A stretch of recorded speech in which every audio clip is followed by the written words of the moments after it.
Saint Lucia, as has been mentioned, is currently under review in relation to the UN Convention Against Corruption.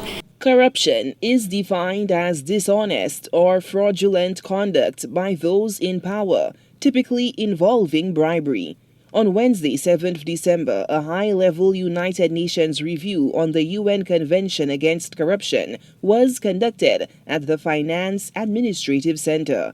In attendance were officials from the Attorney General's Chambers, the Office of the Director of Public Prosecution, the Royal Saint Lucia Police Force, the Integrity Commission, the Financial Intelligence Unit, and the Foreign Affairs Ministry. Basically, we're dealing with items related to corruption under the purview of these agencies.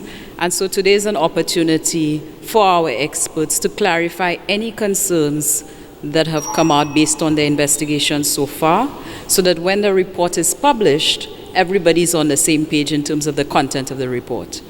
According to the Permanent Secretary of the Attorney General's Chambers, Juliana Alfred, St. Lucia has made major headway in the passage of a suite of anti-corruption legislation. As part of our international obligations for anti-money laundering.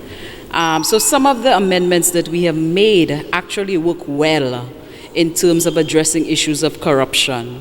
The United Nations Office on Drugs and Crimes Criminal Justice Officer, Tanya Santucci, says the review will be done in two parts, with the first focusing on the criminal legal framework against corruption. This is to ensure that the legal measures are in place to criminalize corruption and coordinate international cooperation against corruption.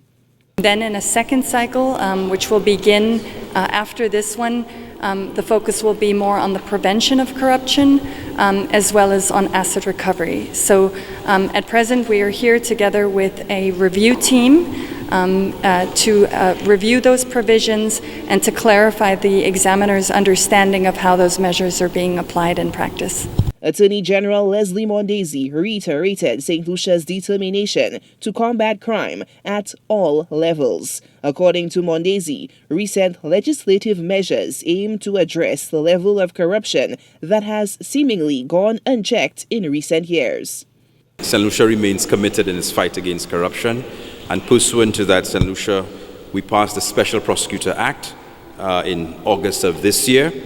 And this piece of legislation makes for the appointment of a special prosecutor who will be responsible for receiving and investigating complaints of corruption.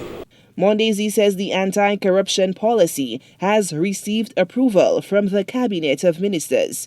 There are 186 countries that are party to the UN Convention on Corruption that must undergo the review twice. The review will not only provide recommendations, but also recognizes good practices and effective measures in the fight against corruption. Solange Alfred, HTS News Force.